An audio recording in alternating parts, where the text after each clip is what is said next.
All right, we'll be using the Q&A today for the questions. If you have a comment, you want to put that in the chat, that's fine. But the easiest way for us to find your questions is if you put them in the Q&A.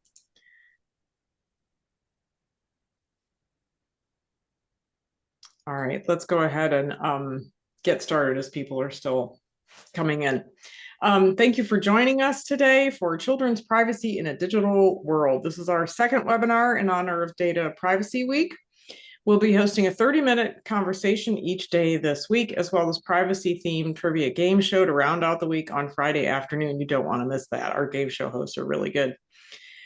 This webinar today is being recorded and will be uploaded to our website and YouTube channel by tomorrow morning. As I said, please use the Q&A box for your questions. We'll try to get to as many of those as we can, mostly at the end, unless we see something really burning. Then we'll take those as we go, as much as we can.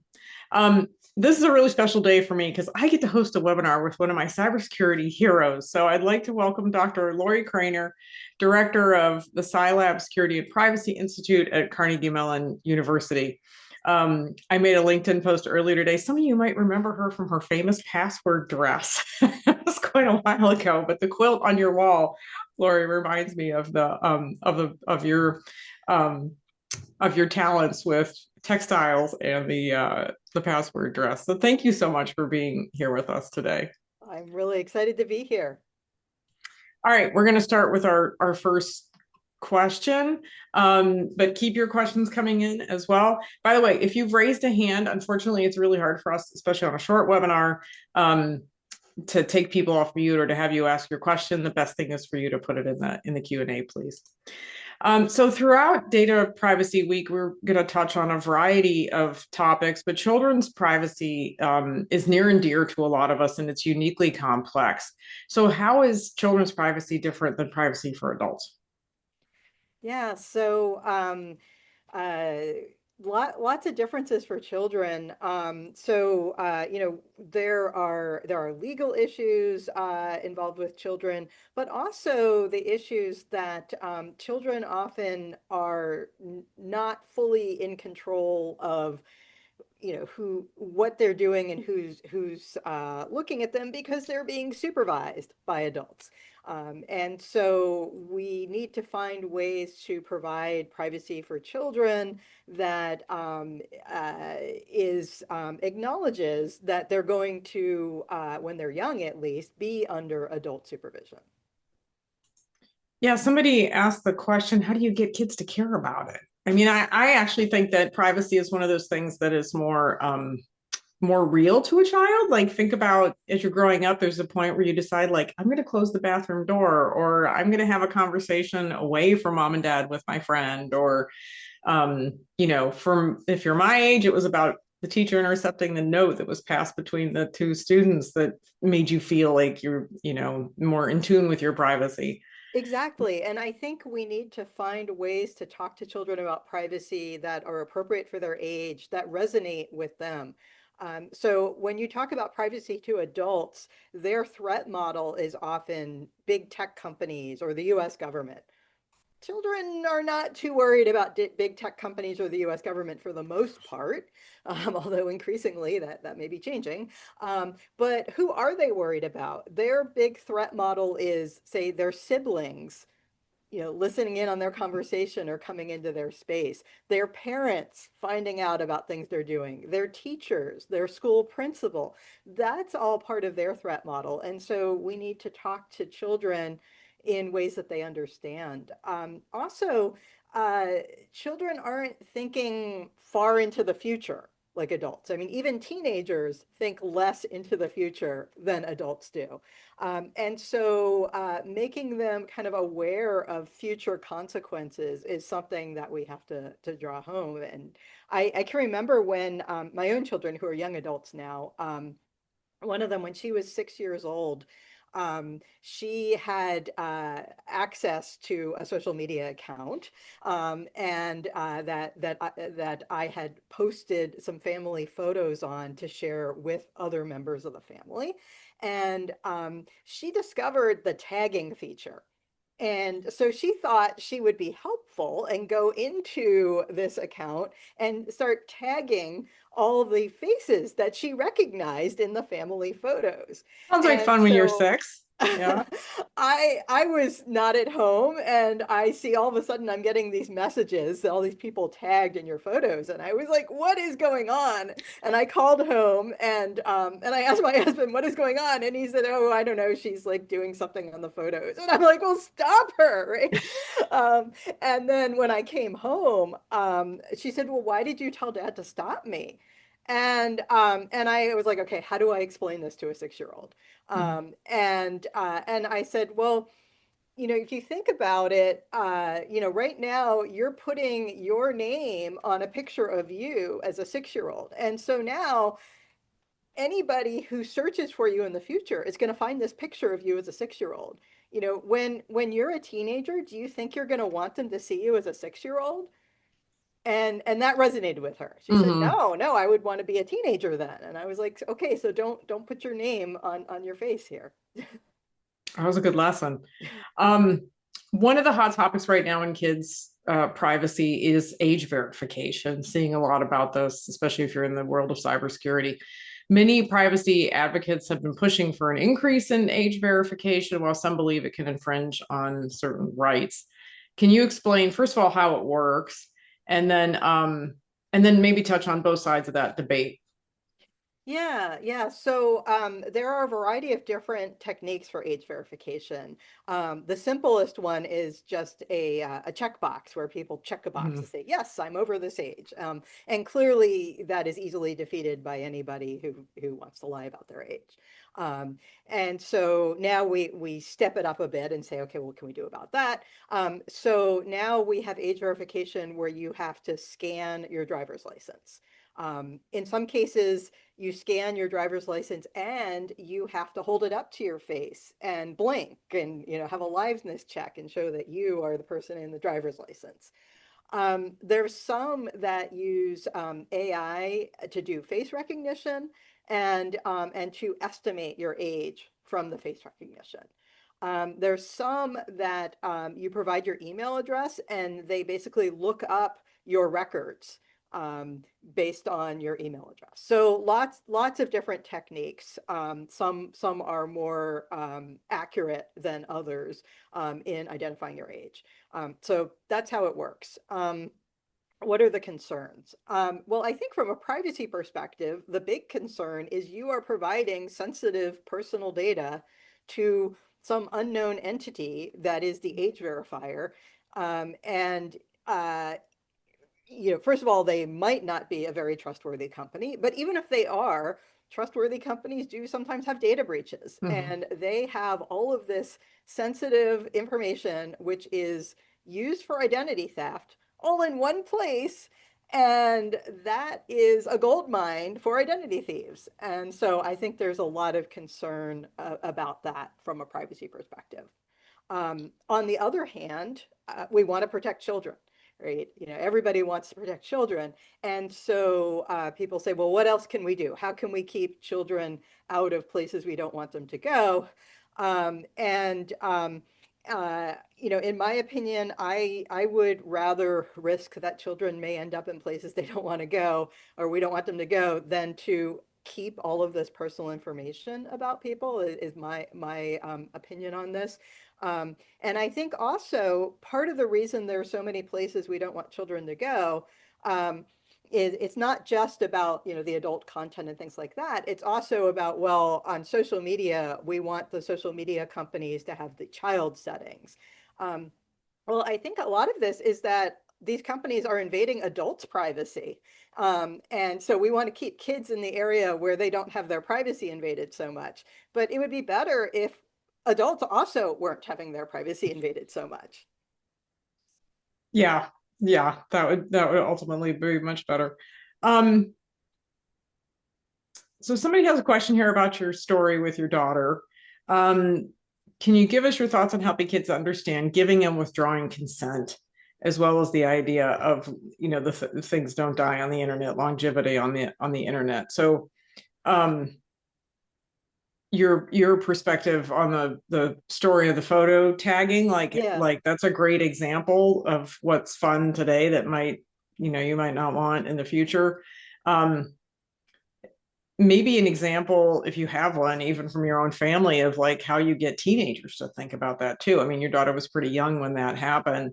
Um, and then yeah, that idea of giving and withdrawing consent. Like I think it's important for us to instill in our children that they do have some control, right? And they should exercise it.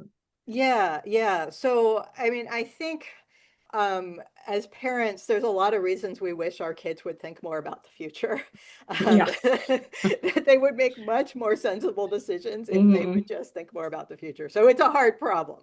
Right. But I think if we can give them concrete examples about how their actions today could impact their future and not Hmm. things that seem like crazy that would never happen to me.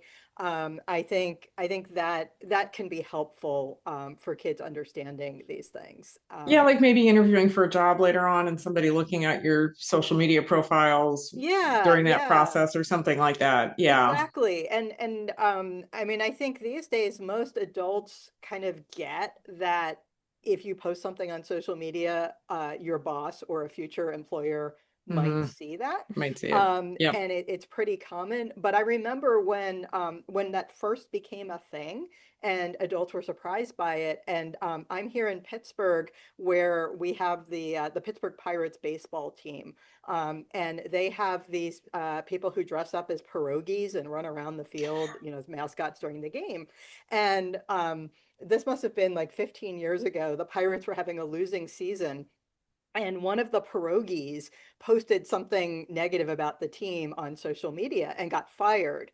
And it was Oh actually boy. front page news on the local newspaper because people were shocked that something a pierogi posted on Facebook would get him fired from this job, right? Hmm. And I remember the media were calling me and saying, "How can they do that?" And yeah, now no one would be shocked, but I think teenagers may not understand this. And this is the sort of thing that we do need to help them understand.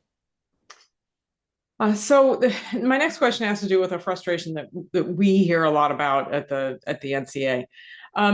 We have some control about our kids' use of technology when they're at home, but they're also using a lot of technology, a lot of ed tech, different applications in school.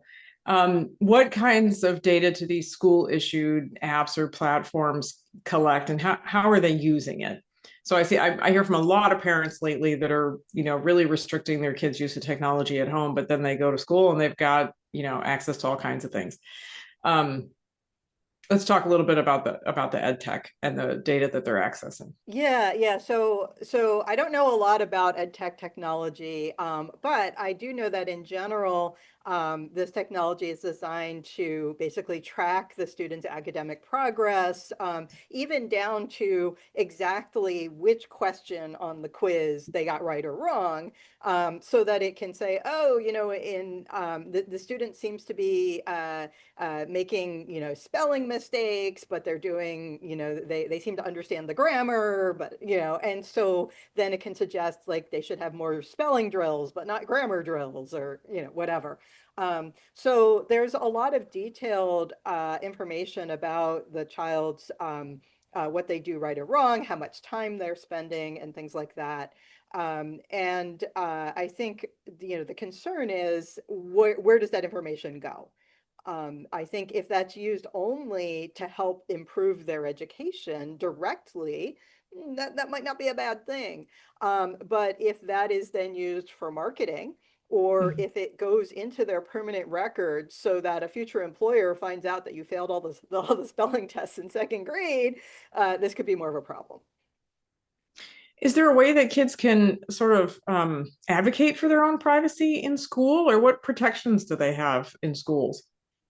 So, there are laws that provide some protections in schools, and I think it's difficult for children to advocate for themselves in schools. It's more something that parents can do, and I would encourage parents to mostly ask questions.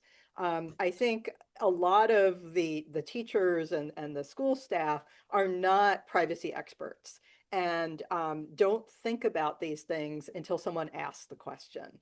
I remember when my kids were in school and the principal came in and said, "We just got a whole bunch of new surveillance cameras. It's going to be great. They're all over the cafeteria. They're all over the hallway." And I said to him, "Well, where does the feed go?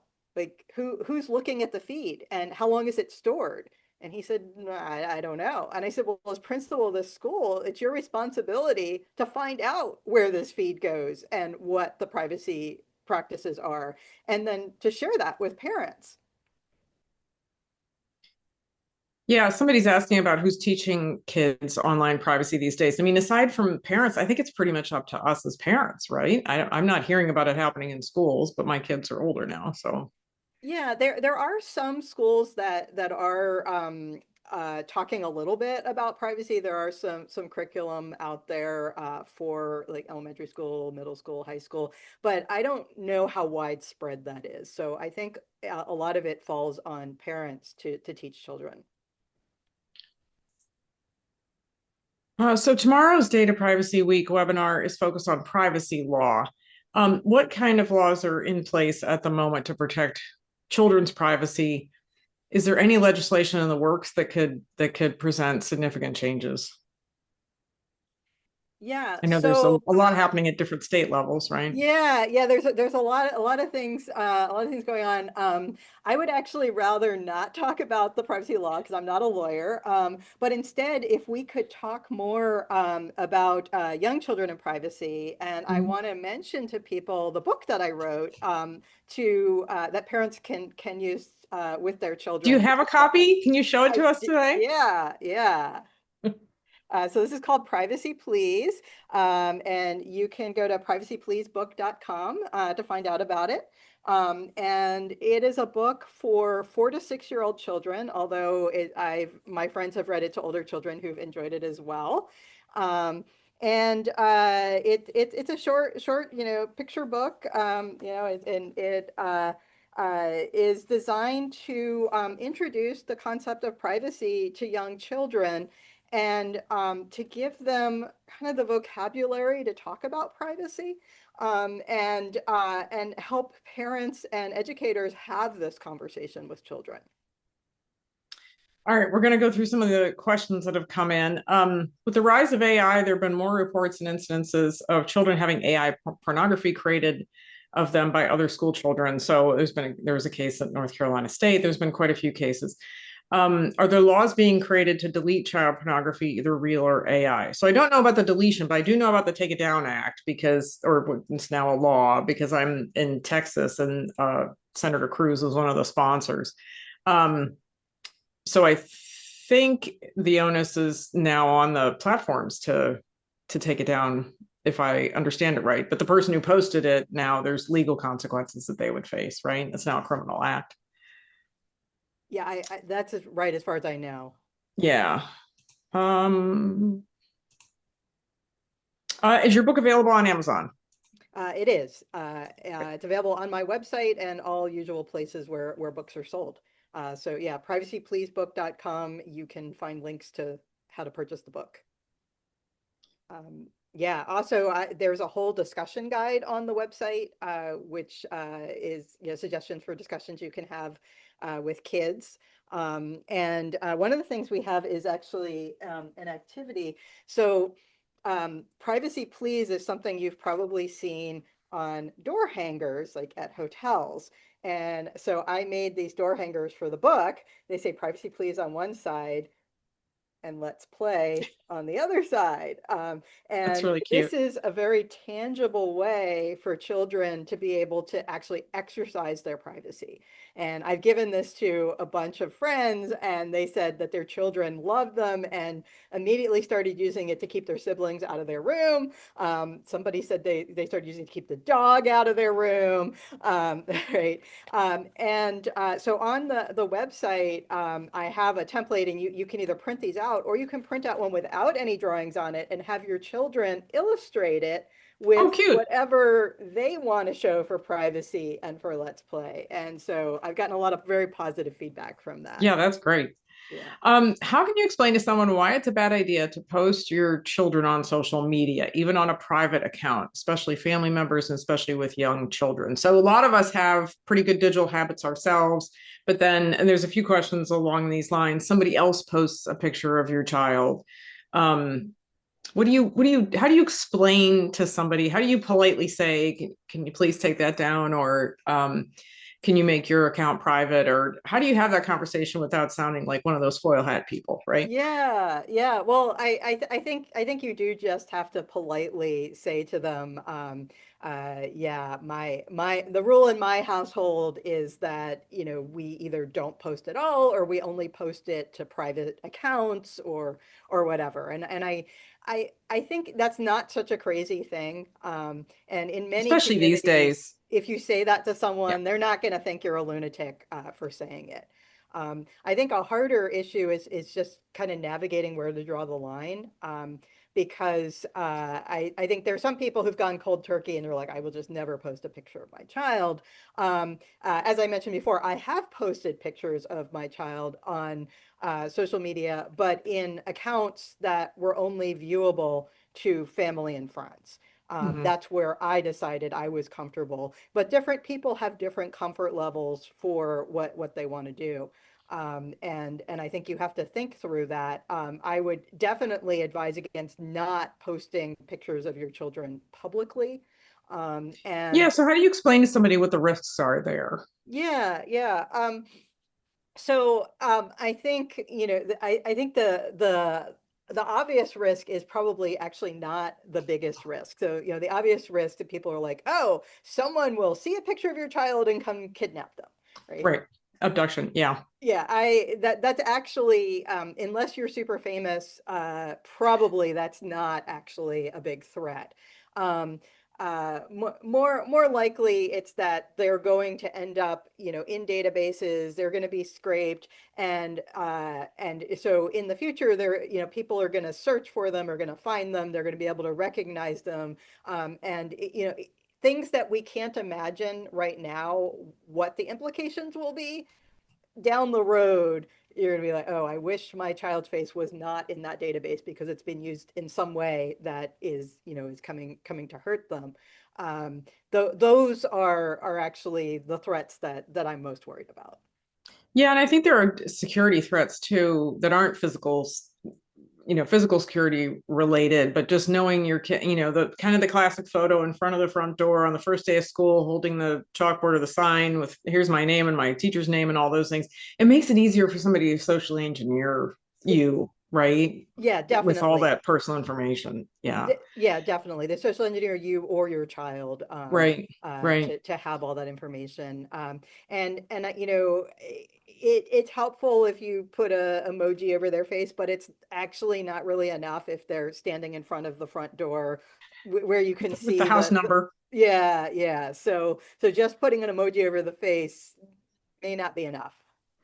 Somebody's asking questions about concerns with digital interviews for children with regards to their privacy, especially with AI in mind. So I don't know if they're talking about job interview here or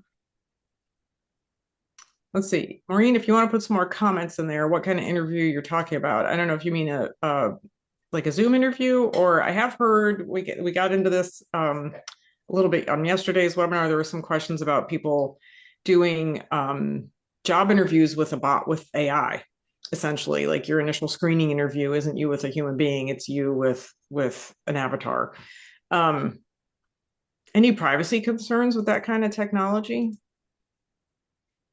Yeah, she Yeah. says job interview. Job. Yeah. Yeah, yeah. For adults, yeah. So I think one of the issues anytime you interact with AI is what is the AI doing with the information it just collected from you? And is that going into a training model and will that pop out, somewhere else? And we've actually seen my colleagues who do AI security here at CMU are actually quite concerned about this, and they've been able to demonstrate that conversations people have with an AI agent, it is possible for a researcher to actually retrieve those, even though Oh, wow. they shouldn't have been. They're able to get this information out of the models, and yeah, so that is a concern. So if you're 18 and you're graduating and you're applying for a job or an internship or something, and an employer wants to use one of those, then what's your alternative? It's a little bit of a sticky situation. Yeah, there's really not much you can do. This is a situation that if you want to apply for this job and that's what they say, that is what you're going to have to do. How do schools or universities ensure that kids' privacy isn't violated? I know I spoke to teachers in the state of New York a couple of years ago because every school in the state of New York has to have a chief privacy officer. So I think it really varies state by state. Are you up on that, Lori? No, I'm not up on that. Yeah, I think there's some states that do a much better job of privacy protection than others.